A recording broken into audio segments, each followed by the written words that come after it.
देखिए cut off का खेल ऐसा है, मैंने चेक किया यूट्यूब पर 90% चैनल प्रीवियस कट ऑफ ही गलत बता रहे हैं और उसके आधार पर एनालिसिस कर रहे हैं।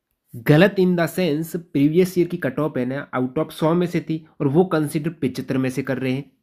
खैर छोड़ो, अपन मुद्दे पर आते हैं। आरआरबी एएलपी 2024 की कट ऑफ का गहन विश्लेषण सीबीटी 1 की बात कर रहे हैं और ये वीडियो कट ऑफ के मामले में आपका आखिरी वीडियो होगा। यानी इसके बाद आपको अलग अलग चैनल से या सर्च करके जरूरत नहीं रहेगी कि मैं सीबीटी 2 की तैयारी करूं न करूं, कितनी कट ऑफ जा सकती है।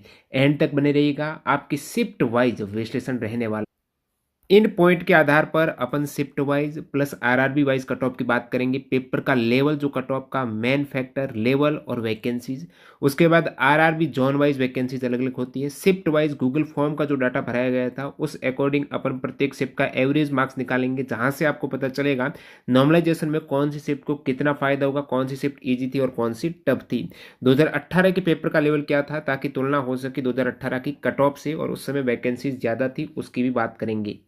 ये जो आप देख पा रहे हो ना, ये तो 2018 की कट ऑफ है। जो RRB wise highest cut off किसी भी आरआरबी गई है ना 75 मार्क्स में से, वो 41.43 है। एक्चुअली जो आपकी कट ऑफ की आई थी ना लिस्ट, वो 100 में से थी और यहाँ पर आप देखेंगे 100 में से प्रूफ ये है कि एसटी की मिनिमम कट ऑफ 25 होनी चाहिए, तो यहाँ पर 25 काफ़ी आरआरबी का आप देखेंगे 25 से कम है ही नहीं। इसी प्रकार आपने देखा एससी की ओबीसी की मिनिमम कट ऑफ 30 होनी चाहिए और 30 से कम है नहीं, मतलब ये 100 की थी, कंफर्म्ड है। आपका रिजल्ट भी 100 में से आया था। ये तो उस समय 41 से ऊपर सीबीटी 1 की कट ऑफ थी ही नहीं। बाकी आपको पता है सीबीटी 1 में टोटल 15 गुना अभ्यर्थी पास होंगे। 18,799 फिलहाल वैकेंसीज है, तो 2,81,985 कैंडिडेट है वो क्वालिफाई करने वाले हैं। क्वालिफाइंग नेचर की है, फाइनल में मार्क्स ऐड नहीं होंगे। कुल आवेदन आपको पता है लगभग 19 लाख के तकरीबन आरटीआई रिप्लॉय से भी कंफर्म हो चुका है। और सीबीटी 1 एग्जाम में उपस्थिति कुछ आरआरबी की 69% आई, तो ओवरऑल में 69% मानूं तो 13,10,590 कैंडिडेट ने एग्जाम दिया है। उनमें से सीरियस कंपटीशन वाले हद से हद अपन मान लेना 50%, इतने होते नहीं, अधिक से अधिक 30 से 40% रहते हैं, लेकिन अपन मान लेते हैं मैक्सिमम। उस केस में भी एक पद पर फिलहाल 13 लाख के अकॉर्डिंग तो एक पद पर 4.6 कैंडिडेट का, लेकिन अपन मान ले भाई इतने कैंडिडेट हो सकते हैं 50% तैयारी वाले, उस केस में एक पद पर भी 2 से 3 कैंडिडेट की फाइट है। तो इतनी कम फाइट सीबीटी 1 की बात करें तो यही आपके कट ऑफ कम जाने का कारण बनती है। कम फाइट, 15 गुना अभ्यर्थी। और बाकी फाइनल हेतु आप देखेंगे इन अभ्यर्थियों का डाटा 18,799 वैकेंसीज के अकॉर्डिंग, उस केस में थोड़ा ज़्यादा है, लेकिन ये 15 गुना कर देंगे ना एक बार, तो फिर एक पोस्ट पर 15 गुना रह जाएगा, ये सीन रहेगा। पेपर के लेवल की बात करें, समय हमेशा प्रैक्टिस से ही तय होता है कि आप कितने सवाल अटेम्प्ट कर पाएंगे। 75 क्वेश्चन हैं, इनमें से आप देखेंगे एक डुएबल क्वेश्चंस की अपन बात करें कि टोटल 20 मैथ्स के क्वेश्चंस हैं, इनमें से 16 से 17 क्वेश्चंस आपकी हो रही थी। मैथ्स सबकी बार था ना, 2018 के लेवल की तुलना करेंगे, मैथ्स इजी आया है, 2018 का मैथ्स टफ था, ठीक है, इतना इजी। रीजनिंग की बात करें तो रीजनिंग 2024 की टफ है 2018 की तुलना में। लेंथी क्वेश्चंस यहाँ पर रीजनिंग के थे, ये एक्चुअली रीजनिंग के लिए है, ठीक है। रीजनिंग सेम बट 2024 का थोड़ा लेंथ ही है, इसलिए मैं टफ मान रहा हूँ। साइंस की बात करें 20 क्वेश्चंस होते हैं, उनमें से डुएबल लगभग आपके 14 के आसपास, 20 में से 6 क्वेश्चंस नहीं हो रहे थे और 14 के आसपास आप एनसीईआरटी बेस्ट पूरी साइंस थी, ये चीज़ आपने देखी है। अच्छे वे से 9-10 के एनसीईआरटी की है, वो 20 में से 17-18 इजीली अटेम्प्ट कर रहा था, उसका यदि कंसेप्ट क्लियर था। बाकी शुरुआत में आपने ऐसा नहीं, सभी ने एनसीईआरटी फॉलो की है, उस केस में 14 एक डुएबल कह सकते हैं, कोई भी कैंडिडेट कहीं से भी तैयारी की हो। और यदि आपके पास साइंस में एनसीईआरटी का कंटेंट नहीं है ना, तो रेलवे के सभी एग्जाम्स में पिछली बार भी एनसीईआरटी से आया, अब की बार भी पूरा एनसीईआरटी से 9-10 की हमने ई बुक लॉन्च कर दी है, जिसमें टोटल 32 चैप्टर 9th के और 10th के सारे इंक्लूड किए। और इसकी खास बात क्या है, इसमें सभी एनसीईआरटी के फैक्ट इंक्लूड है, कोई भी ऐसा तथ्य नहीं रहेगा जो आपको बुक्स में मिल जाएगा यहाँ पर नहीं मिलेगा। इंपॉर्टेंट सारे फैक्ट इंक्लूडेड है। एग्जाम पर प्रश्नोत्तर यहाँ से आपका कंसेप्ट क्लियर होता है। डीपली क्वेश्चन जो एग्जाम पर है ना, ये एनसीईआरटी की ही एक तरीके से प्रश्नोत्तर प्रश्न बैंक है, उनके सारे क्वेश्चन से न्यूमेरिकल सहित अच्छे वे से इसको तैयार किया गया है। इससे बाहर सवाल यदि एनसीईआरटी से आए तो बिल्कुल नहीं जाएगा, ये वादा है। तो जिन्होंने अभी तक नहीं ली है, डिस्क्रिप्शन बॉक्स में लिंक है, इस टाइप से ये ई बुक आप डाउनलोड कर सकते हो। वीडियो भी देख लेना कैसे डाउनलोड करनी है, कोई प्रॉब्लम आए तो मेल कर देना आप। तो एनसीईआरटी वाले जो अभी टेक्नीशियन के एग्जाम देंगे वो जरूर ले लेना। अब यहाँ पर अपन साइंस की बात करें 14 क्वेश्चंस डुएबल, करंट की बात करें तो भाई डुएबल थे ही नहीं एक्चुअली, कैंडिडेट को पता ही नहीं था कि पूरे के पूरे सवाल करंट आ जाएंगे। सो यहाँ पर एक दो क्वेश्चंस हो रहे थे और एक दो गलत हो जा रहे थे। ये जो बात करें करेक्ट इतने कर रहे थे। अब जरूरी थोड़ी कैंडिडेट मैथ्स में पूरे 20 में 17 ही अटेम्प्ट करेगा, 2-3 वो गलत भी कर सकता है। तो मैं मानता हूँ मैथ में यदि वो 2 गलत करता है, अब 2 गलत 17 में से नहीं काटेंगे, ये 17 तो इनके पूरे सही है। रीजनिंग में यदि मानते हैं 25 में से वो 3 गलत कर देता है छोटी छोटी, साइंस में वो 3 और गलती कर देता है, जी के करंट में मान लेते हैं उन्होंने 4 अटेम्प्ट किया जिसमें से 2 लगभग सही 2 गलती कर दी। इस टाइप से 10 क्वेश्चन इनके रॉन्ग हो गए, गलत हो गए, और 52 क्वेश्चन इनके सही हो गए। नेगेटिव कट काटेंगे तो लगभग इनका रहेगा 48.66 क्वेश्चन है। ये जिन्होंने तैयारी की है उन कैंडिडेट का, और हर एक कैंडिडेट का ALP में सिलेक्शन होगा जिसने सीरियस तैयारी की है 4 से 6 महीना, जो भी उनका सिलेक्शन निश्चित है CVT फर्स्ट में। तो ये मार्क्स तैयारी वाले के हैं तो सिलेक्शन है। अब देखिए रुकिएगा, ऐसा नहीं कि इन्हीं पर सिलेक्शन होगा, इससे कम नहीं होगा, इससे कम भी हो सकता है। एंड तक आप बने रहेगा। मैं और भी कुछ, ये तो एक आपका फैक्टर था, और भी काफ़ी कारक है कट ऑफ को इधर उधर करने की। 2018 से आपने तुलना की तो 2024 का पेपर 18 की तुलना में लेवल अप था, एक तरीके से लेंथ थी, प्लस मॉडरेट, जो 18 के लिए इजी टू मॉडरेट माने तो ये मॉडरेट टू हार्ड वाला कहेंगे 2024 वाला, क्योंकि इसमें जी के करंट का 2024 का अप लेवल, साइंस का 2024 का लेवल अप, और रीजनिंग में लगभग लेवल बराबर लेकिन लेंथी होने के कारण लेवल अप। एक मैथ्स इजी थी, मैथ्स 2024 वाली इजी थी, ये लेवल अप 2018 का है। ओवरऑल देखेंगे तो 2024 का लेवल अप है 18 की तुलना में। तो आप कहेंगे 18 में तो वैसे ही कट ऑफ 40 से कम गई थी और 24 का पेपर हार्ड है तो कट ऑफ और कम जाएगी क्या? नहीं, ऐसा नहीं है। वैकेंसीज भी तो है ना, 2024 में वैकेंसीज कम है पिछली बार से। कितनी कम है वो पता ही आप, ये रही वैकेंसीज। जैसे 2018 में वैकेंसीज कितनी थी आपको पता? 27,795 वैकेंसीज, और अब की बार 18,799 वैकेंसीज। तो ऑलरेडी 9,000 वैकेंसीज काफ़ी मायना रखती है, ये कम है, और 15 गुना में 9,000 बहुत ज़्यादा फर्क पड़ जाता है। तो क्या वैकेंसीज हैं 2018 वाली ज़्यादा थी, इस कारण 2024 वाली वैकेंसीज यहाँ पर कम है। तो क्या 2024 का पेपर लेवल इस वैकेंसीज को बैलेंस कर सकता है क्या? इतना बैलेंस नहीं करेगा जितना वैकेंसीज इधर 9,000 थी, और इधर आप कहेंगे पेपर थोड़ा टफ आया तो ये बैलेंस कर देगा। तो बैलेंस कैसे करेगा? 2018 के बाद क्या कैंडिडेट के पास अच्छे रिसोर्सेज नहीं आए? क्या कोर्स के दाम कम नहीं हुए? क्या यूट्यूब पर प्रीवियस ईयर के पेपर का उनके पास भरपूर कंटेंट नहीं है? TCS का उनके पास पैटर्न नहीं है? सारी सुविधा है ना। तो और इतने ज़्यादा मॉक वगैरह प्लेटफॉर्म आ गए। पहले कैंडिडेट 2018 में कहाँ मॉक देते थे? ज़्यादातर ऑफलाइन देते थे, और ऑनलाइन एग्जाम उस समय हुआ रेलवे का, पहला ही एक तरीके से रेलवे का ऑनलाइन एग्जाम था NTPC के बाद जो ALP का हुआ। तो उस समय की बात काफ़ी पहले की, और अभी प्रतिस्पर्धा हर साल लगभग 1% तो अप होती ही है। वैसे कंपटीशन 1 से 1.5% पर ईयर बढ़ता है, यहाँ पर 6 साल थे, उस अकॉर्डिंग कंपटीशन 8% आसपास बढ़ जाएगा, कट ऑफ को ऊपर करेगा, लेकिन जो पेपर का लेवल थोड़ा इसको और डाउन कर देता है। अब जो हमने गूगल फॉर्म का डाटा कलेक्ट किया था, जिसमें काफ़ी क्वेश्चंस कैंडिडेट से पूछे थे, शिफ्ट वाइज वो डाटा लिया था, और उसमें लगभग 1500 कैंडिडेट की एंट्री है। हर एक शिफ्ट में लगभग 100 कैंडिडेट है, कुछ में कम भी है, 90 भी है, कुछ में 80 भी है, तो कुछ में ज़्यादा भी 130 है। तो एवरेज 100 कैंडिडेट हर एक शिफ्ट का डाटा यहाँ पर अपन देखने वाले हैं। उस अकॉर्डिंग पेपर के लेवल का पता चलेगा, कौन सा पेपर ईजी था, कौन सा टफ था। तो यहाँ पर फिलहाल आप 25 नवंबर के डाटा देख रहे हो शिफ्ट वाइज। इसमें आप देखेंगे 25 नवंबर की सेकंड शिफ्ट का ये आपका नेगेटिव होने के बाद एवरेज मार्क्स लगभग 44 मार्क्स हैं। इसी प्रकार यहाँ पर आप देख सकते हो। तो एक साथ इसको बता देते हैं सभी शिफ्ट का। ये 25 का है, 26 का डाटा है, 27 इधर अपना 27 का, 28 का, 29 का। तो इन सभी को मैंने कंपाइल कर दिया। डाटा खूब है, बहुत से कैंडिडेट का आप नाम देख सकते हो, रियल कैंडिडेट जिनसे गूगल फॉर्म में काफ़ी सवाल पूछे गए थे। सवाल इस टाइप से थे कि भाई आपके टोटल कितने अटेम्प्ट किए, उनमें से कितने करेक्ट हो सकते हैं आफ्टर नेगेटिव। हमने जो निकाला कि भाई इतने अटेम्प्ट किए हैं, इतने करेक्ट हो सकते हैं। तो अटेम्प्ट और जो सही वाले गैप देखते हुए नेगेटिव हमने यहाँ पर कैलकुलेट किया। फिर साइंस में ये सवाल पूछा कितने सही, कितने जीके करंट में पूछा, गणित में पूछा, रीजनिंग में पूछा। तो इस सारे डाटा के बेस पर इसका जो कंक्लूजन बताता हूँ सीधे। अब यहाँ पर शिफ्ट वाइज जैसे 28 नवंबर की third shift 49.20 marks after negative average marks यहाँ पर निकला है। ये दोस्तों यहाँ से सबसे इजी शिफ्ट इस अकॉर्डिंग प्रतीत हो रही है, इस डाटा के मुताबिक कि ये शिफ्ट में एवरेज मार्क्स ज़्यादा है, मतलब ज़्यादा सवाल करेक्ट हो रहे हैं, इजी थी शिफ्ट। इसमें आप देखेंगे एवरेज अटेम्प्ट कैंडिडेट के कितने करेक्ट हो सकते हैं आफ्टर नेगेटिव, ये सीन है। फिलहाल आंसर की नहीं आई है, तो शुरुआती रुझान आप कहेंगे। आंसर की आएगी तो ये चीज़ें और थोड़ी 2-3 मार्क्स कम हो जाएगी, ठीक है। बाद में अपन आंसर की के बाद में यदि अच्छा डाटा मिलता है, रियल डाटा, तो उसका विश्लेषण करेंगे। तो चैनल को सब्सक्राइब कर देना, टेलीग्राम से ज्वाइन हो जाना, जो भी अपडेट सबसे पहले वहाँ पर मिल जाती है। सेकेंड ईजी शिफ्ट की बात करें तो 29 नवंबर की फर्स्ट शिफ्ट है। ये नंबर ऑफ कैंडिडेट का डाटा है, ठीक है। फर्स्ट शिफ्ट में 63 कैंडिडेट का डाटा, उसका एवरेज मार्क्स नेगेटिव के बाद 48.73। 27 नवंबर की थर्ड शिफ्ट आप देखेंगे तो एवरेज मार्क्स 47.99 है। इसके बाद 27 नवंबर की सेकंड शिफ्ट में 111 कैंडिडेट का डाटा है, 47.78 एवरेज मार्क्स निकल के आया है आफ्टर नेगेटिव। 26 नवंबर फर्स्ट शिफ्ट 47.34 एवरेज मार्क्स यहाँ पर निकला है। और ये कहाँ से लिया डाटा, ये आप देख सकते हो, गूगल फॉर्म हमने भराया था टेलीग्राम पर, तो सारा डाटा यहाँ से अपन को प्राप्त हुआ है प्रत्येक शिफ्ट वाइज, ठीक है। और उसके बाद यहाँ पर अपन 26 नवंबर की फर्स्ट शिफ्ट की बात करें 47.34 से, काफ़ी शिफ्टों के 47 पर अटका हुआ है, तो इनका लगभग लेवल एक सा मेंटेन हुआ है, अब की बार ये देखने को मिला है। 28 नवंबर की सेकंड शिफ्ट की बात करेंगे तो 46.98 जो आफ्टर नेगेटिव एवरेज मार्क्स है।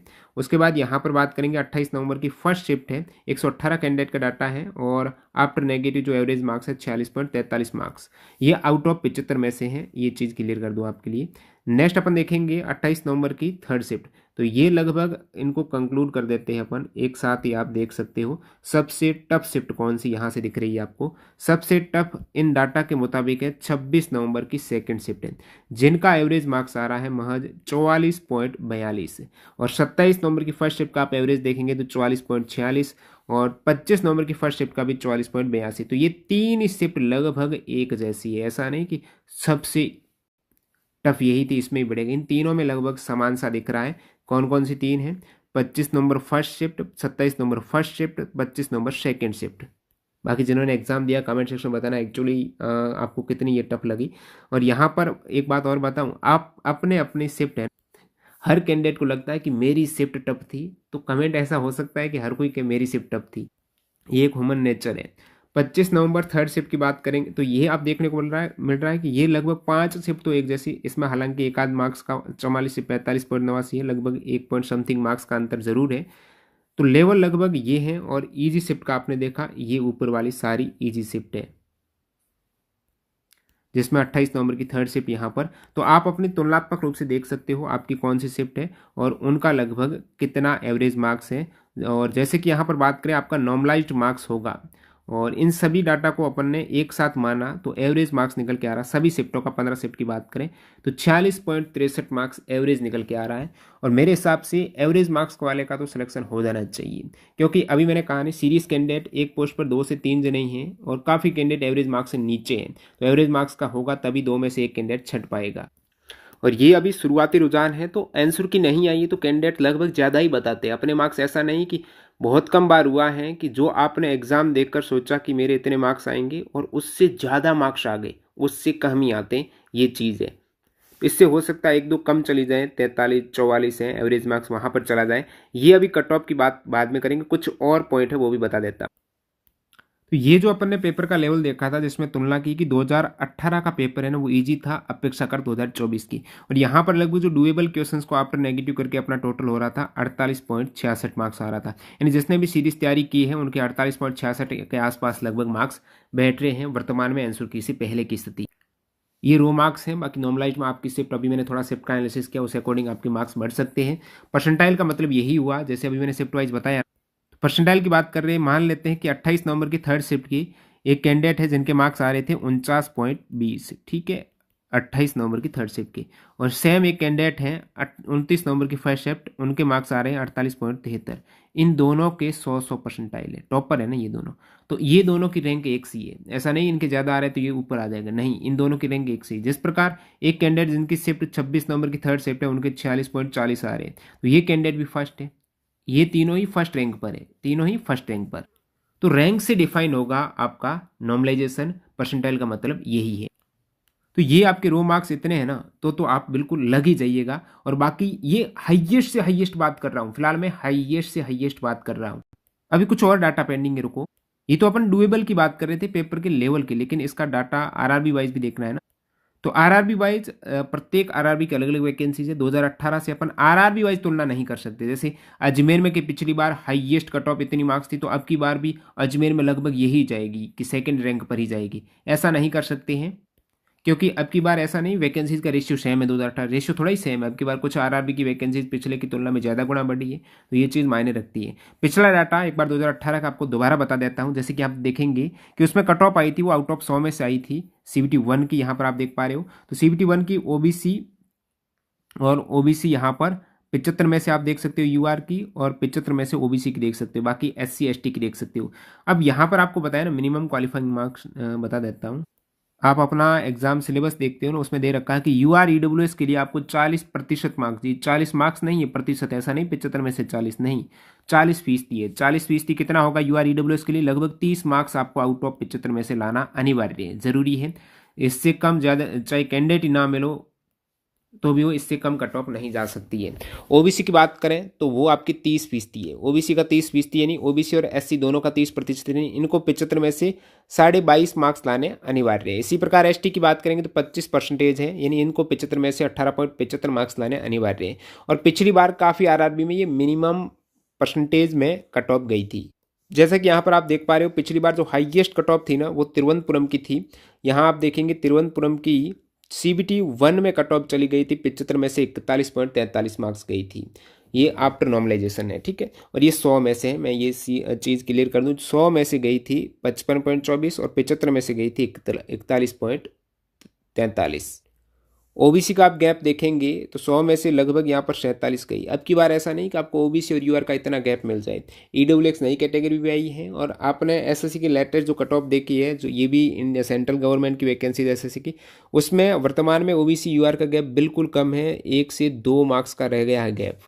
तो इस प्रकार आप पिछला डाटा देखेंगे ना, सभी की कट ऑफ हाईएस्ट 41 थी, बाकी सभी आरआरबी की 41 से कम ही थी। यहाँ पर आप देख पा रहे हो ये लोवेस्ट कट ऑफ की तरफ थी। भुवनेश्वर पटना ये 30 मिनिमम जो 30% है ना वहाँ पर, सॉरी UR EWS के लिए मिनिमम 40% है ना, 75 में से 30 मार्क्स, वैसे ओवरऑल 40%। तो ये मिनिमम मार्क्स गई थी, काफ़ी आरआरबी कट ऑफ है जो है 30 मार्क्स।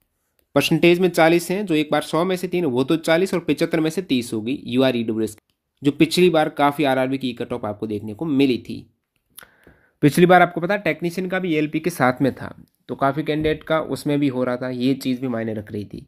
अब की बार टेक्नीशियन का अलग है, ये ध्यान दीजिएगा। लेकिन ये जो आपको कट ऑफ शो हो रही ना, ये ALP की ही है, टेक्नीशियन की अलग गई थी हालांकि। इसी प्रकार आप अदर कैटेगरी में देखेंगे, OBC का जो मिनिमम क्वालिफाइंग मार्क्स आपका रहता है 30%, तो काफ़ी आरआरबी कट ऑफ 30% यानी 22.5 मार्क्स के आसपास है। SC का भी वही 30% है, तो काफ़ी आरआरबी की 30%, और ST का भी आप देखेंगे तो काफ़ी आरआरबी की जो 25% वाला क्राइटेरिया है ना, वो यहाँ पर मैच कर रहा है। आरआरबी वाइज ऐसे नहीं कह सकते ऑथेंटिक भाई पॉइंट में भी इतनी कट ऑफ जाएगी आरआरबी वाइज, कोई भी नहीं कह सकता है। जो भी आपको बता रहा है गुमराह कर रहा होगा। बाकी ये जरूर कह सकते हैं कि किस आरआरबी की ज़्यादा जाएगी। पिछला अपन देखे ट्रेंड तो अजमेर की ज़्यादा जाती है, ठीक है, भोपाल की ज़्यादा जाती है, उसके बाद अपन देखेंगे तो सिकंदरा की ज़्यादा जाती है, रांची की, ये मैं आपको बता देता हूँ कहाँ का ज़्यादा है। जैसे मुजफ्फरपुर और पटना में अब की बार वैकेंसीज है ना वो कम है, तो इनकी ज़्यादा ही जाएगी। सिलीगुड़ी ये कम जाती है इसकी, ठीक है, जम्मू श्रीनगर भी कम जाती है, गोरखपुर ये ज़्यादा जा सकती है, वैकेंसीज कम है और यूपी से है। तिरुवनंतपुरम पिछली बार हाईएस्ट कट ऑफ गई थी, ध्यान रखना, तो ये भी ऐसा नहीं कम जाएगी। चंडीगढ़ भी ज़्यादा है, गुवाहाटी कम जाती है, चेन्नई भी कम जाती है, ज़्यादा नहीं जाती है, रांची ज़्यादा जाती है, ठीक है। मालदा भाई पिछली बार अब की बार भी भर भर के भरा, तो कम वाला नहीं है। अजमेर ये ज़्यादा जाती है, भोपाल ज़्यादा, प्रयागराज ज़्यादा होगा, भुवनेश्वर भी लगभग एवरेज सा रहता है, अहमदाबाद ज़्यादा नहीं कम जाती है। कोलकाता की बात करें तो ये भी लगभग एवरेज सा टू ज़्यादा ही है एक तरीके से। तो ये जहाँ पर ज़्यादा वैकेंसीज है ना उनमें ऑलरेडी कैंडिडेट ने भर भर के फॉर्म भरे, तो सिकंदराबाद, मुंबई, बिलासपुर ये अभी ज़्यादा वाले हो जाएंगे। तो ऐसे बहुत चुनिंदा कम ही हैं जिसमें कम कट ऑफ जाती हैं, बाकी मैक्सिमम ज़्यादा कट ऑफ वाले ही हैं, और कुछ मतलब बीच में रहती है। तो अभी ऐसा नहीं कि प्रत्येक आरआरबी वाइज बता सकते हैं, लेकिन हाईएस्ट कट ऑफ जरूर बता सकता हूँ कि भाई इससे ज़्यादा कट ऑफ किसी भी आरआरबी की नहीं जाएगी, और बाकी की सभी की कम ही जाएगी। वो अपन मुद्दे पर अभी आ जाते हैं। तो इन सभी पर अपन ने तुलना की कि लगभग अपना एवरेज मार्क्स भी 46 के आसपास आ रहा है, और जब अपन डुएबल मार्क्स देखे उसमें भी लगभग 48 के आसपास डुएबल मार्क्स लग रहे थे। प्रीवियस कट ऑफ देखा तो वो 40 से ऊपर नहीं जा रही है। सभी मार्क्स की बात कर रहे हैं 75 में से वो 40 से ऊपर नहीं जा रही है। लेकिन वैकेंसीज कम, कंपटीशन बड़ा है, उसको करेगा बैलेंस पेपर का लेवल। कम वैकेंसीज को बैलेंस कौन करेगा? जैसे कंपटीशन बढ़ा है उसके अकॉर्डिंग कट ऑफ बढ़नी चाहिए, लेकिन पेपर का लेवल भी बढ़ा दिया इन्होंने, तो मान लेते हैं उसको बैलेंस कर दिया। लेकिन वैकेंसीज कम को कौन बैलेंस करेगा? कट ऑफ बढ़ी हुई बैलेंस करेगी, ऐसा नहीं कि 40 चली जाएगी। 40 से ज़्यादा ही जाएगी। यहाँ से जो डाटा के आधार पर शुरुआती लग रहा है ना कि जो एवरेज मार्क्स मेरे को लग रहे हैं ना 46 मार्क्स है, और इसके आसपास 45 मार्क्स मेरे को कट ऑफ यहाँ से लगती हुई दिख रही है। हाईएस्ट जो किसी भी आरआरबी कट ऑफ जाएगी ना, इनके आसपास जाएगी, 45 से लगभग 44 से 46 मार्क्स के आसपास। ये यूआर की है। बाकी आप अदर कैटेगरी की देखें, जैसे मान लेते हैं यूआर की अपने 45 से 46 चली गई, तो ओबीसी की उस केस में कितनी जाएगी, ओबीसी से 43 से 44 जा सकती है। ये चीज़ है, 1-2 मार्क्स का ही गैप मिलेगा। और एससी का भी फिर 1 मार्क्स का 41 के आसपास जा सकती है, और एसटी का भी 1 से 2 मार्क्स का लगभग 39 के आसपास, और ईडब्ल्यूएस का एससी और ओबीसी के बीच में लगभग कहेंगे तो 42 के आसपास। तो ये ईडब्ल्यूएस का इस टाइप से आपको देखने को मिल सकते हैं सीबीटी 1 में कट ऑफ, क्योंकि एक पोस्ट पर 2 से 3 जने हैं, आपने अच्छे से तैयारी की है, पेपर अटेम्प्ट कर दिया ना पूरा, मैथ्स रीजनिंग सही होगा, और साइंस में भी आपका थोड़ा एनसीईआरटी अच्छी पकड़ थी, तो आप सभी का सिलेक्शन है। आप निश्चित रूप से सीबीटी 2 की तैयारी कीजिएगा। और बाकी आपको शिफ्ट वाइज बता दिया, यदि आपकी शिफ्ट टफ हुई तो आपको इसमें फ़ायदा मिल जाएगा इन शिफ्टों को। और बाकी ये तो अभी जो कैंडिडेट का शुरुआती डाटा गूगल फॉर्म का आंसर की आएगी, तो आपको रियल डाटा बताऊंगा आंसर की के अकॉर्डिंग। आपसे गूगल फॉर्म नहीं भरवाएंगे, आप अपने आंसर की लिंक से चेक करेंगे ना, तो वहीं से एक सोर्स के जरिए अपन बताने वाले हैं। बाकी आप भी इन सभी डाटा को देखकर अपनी राय टिप्पणी जरूर करना, आपके अनुसार कितनी कट ऑफ जा सकती है। तो जिनको टेक्नीशियन का हो गया रेलवे एग्जाम्स के लिए, जो साइंस की ई बुक डाउनलोड करनी है एनसीईआरटी बेस्ट 9-10 की, तो हमारी अवेलेबल है वेबसाइट पर, लिंक डिस्क्रिप्शन बॉक्स में कर सकते हो। हमने क्या किया, 2024 के जितने भी टीचर्स ने एग्जाम लिए हैं उनके 4300 क्वेश्चन हैं, वो सब्जेक्ट वाइज तैयार किए हैं, ये एमसीक्यू फॉर्मेट में। ये भी आप डाउनलोड कर सकते हो, जिसमें जनगणना के अलग है, नृत्य उत्सव के अलग है, खेल के अलग है, कंप्यूटर के अलग है, पुरानी योजना के अलग। इसी प्रकार 2023 के भी हैं, जो सारे पेपर टीचर्स ने लिए हैं। लिंक डिस्क्रिप्शन बॉक्स में है, कैसे ई बुक डाउनलोड करनी है उसको चेकआउट करना। और साइंस ई बुक बहुत ही अच्छे वे से तैयार की गई है। साथ ही साथ जो एडवांस में साइंस को देखना चाहते हैं, तो टीसीएस 2023-24 का जो एसएससी का एग्जाम्स हुआ है ना, एडवांस लेवल के काफ़ी ज़्यादा बायोलॉजी वगैरह के सवाल पूछे, तो 1155 क्वेश्चन ये एक्स्ट्रा फैक्ट सहित अवेलेबल है। देखिएगा डिस्क्रिप्शन बॉक्स में लिंक, और टेलीग्राम चैनल ज्वाइन कर सकते हैं। मिलते हैं नए वीडियो में, धन्यवाद, बाय बाय।